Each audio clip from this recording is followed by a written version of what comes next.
اور یہ نہ ہو کہ قیامت والے دن وامتاز الیوم ایھا المجرمون میں تم بھی کھڑے ہو جاؤ، اور اس دن پھر ویوم یعض الظالم علی یدیہ، اس دن پھر اپنے ہاتھ کاٹو کہ ہائے ہم نے لبیک والوں کے ساتھ یہ ظلم کیوں کیے تھے۔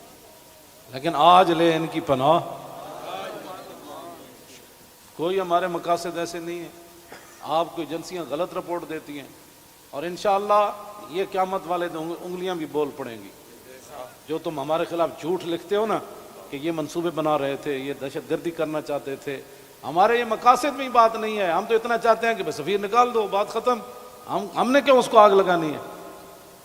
ہم تو یہ جو ادھر کھڑے ہیں نا، وہ درخت کا پتہ کاٹنے کے لیے بھی ہم تیار نہیں ہیں۔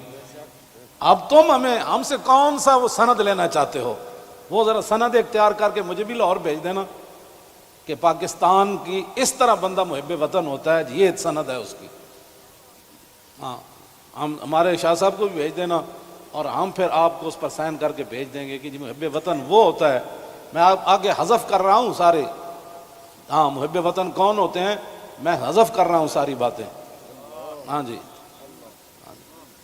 یہ باتیں ہم نہیں کرنا چاہتے۔ ہم رسول اللہ کے غلام ہیں، اور حضور کی عزت کے لیے ہم باہر نکلے ہیں۔ تم نے ڈاکہ مارا ووٹوں پر، ہم نے کوئی احتجاج کیا؟ کہ کچھ بھی نہیں کیا۔ آئندہ بھی ڈاکہ مارو گے تو کیا کرو گے؟ سدا تم نے رہنا ہے، حضور کا دین تو آنا ہی آنا ہے۔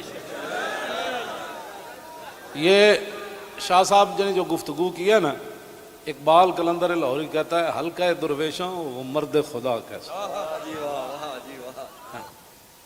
اے حلقہ درویشاں وہ مرد خدا کیسا، وہ جس کے گریباں میں ہنگامہ رستا خیز۔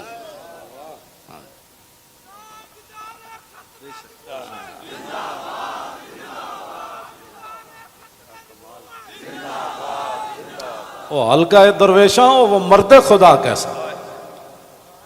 ہاں اللہ، جو ذکر کی گرمی سے شمع کی طرح روشن، جو فکر کی سرعت میں بجلی سے زیادہ تیز۔ حلقہ درویشاں وہ مرد خدا کیسا،